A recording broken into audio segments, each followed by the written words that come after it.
안녕하세요. 변성만입니다.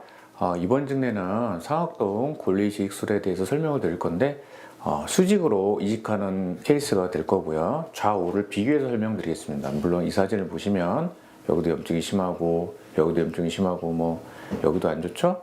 여기도 없고 이제 할 건 많아요. 근데 이제 제가 이번 주력으로 보이는 포인트는 여기하고 여기가 되겠습니다. 우측하고 좌측 위에. 그래서 상악동 고상술을 하는데 상악동 고상술만 하느냐? 상악동 고상술 플러스 상부에 치조골을 넓히는, 폭을 넓히는 상악 치조종 온내의 골리식술을 동반하느냐? 이걸 비교해서 설명을 드리려고 합니다.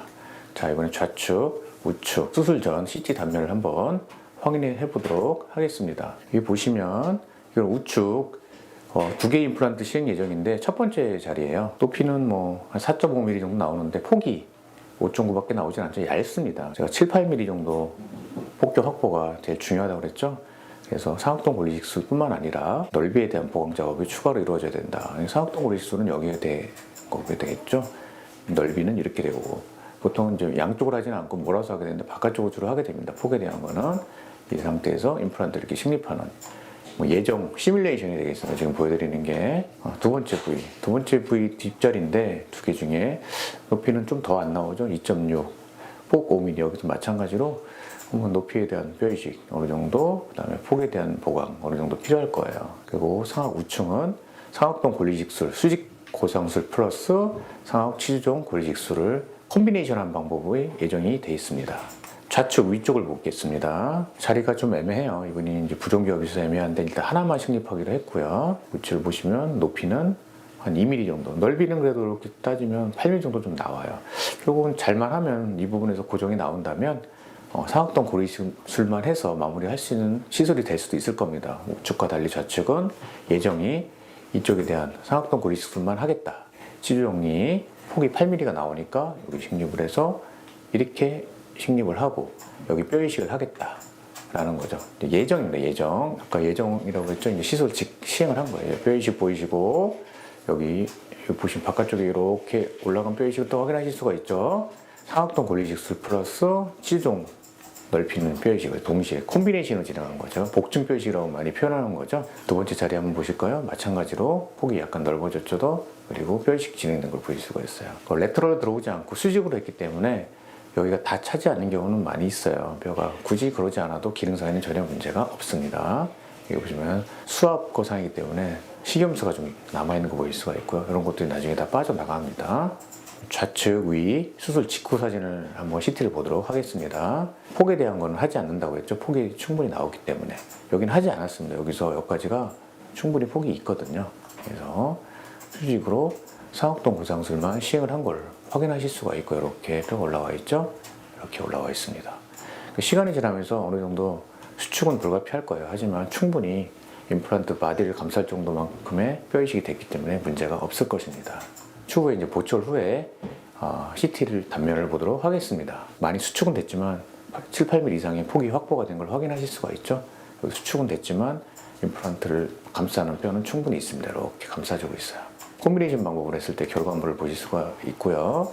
보시면 이렇게 10mm 이상 폭. 아까 여기가 들어가지 않았었죠? 상관이 없이 이 한 덩어리가 블락번이 되어 있기 때문에 기능하는데 전혀 문제가 없습니다. 마지막으로 왼쪽 위 수술 후에 한 1년 이상 지난 후에 CT예요. 여기 이식은 안 했었죠? 충분히 두께가 확보되어 있는 거 확인하실 수가 있고요. 수축은 왔지만 충분한 뼈의 양에 의해서 임플란트를 잡아주고 있는 모습 여러분들 확인하실 수가 있고요.